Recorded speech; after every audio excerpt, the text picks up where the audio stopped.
Nakahanda na ang Tondo Medical Center para magbigay ng atensyong medikal sa mga mabibiktima ng mga paputok sa pagsalubong sa bagong taon mamayang hating gabi.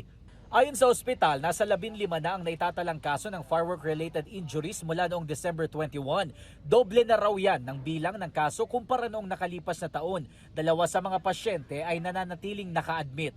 May isa na nagkaroon ng lapnos sa muka, no? Saka sa katawan.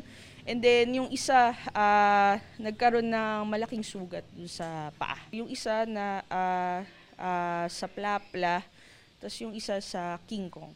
Dahil inaasahan ng pagdami ng mga pasyente mamaya, mas maraming medical personnel ang magjo-duty sa Tondo Medical Center ngayong araw. Patuloy pa rin ang kanilang paalala sa publiko na kung maaari, iwasan na ang paggamit ng paputok.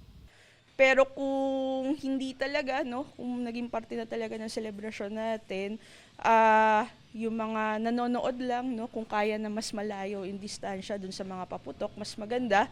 And para dun sa mga anak nila, dun sa mga bata, no, mas magandang maipaliwanag na hindi laruan yung mga paputok.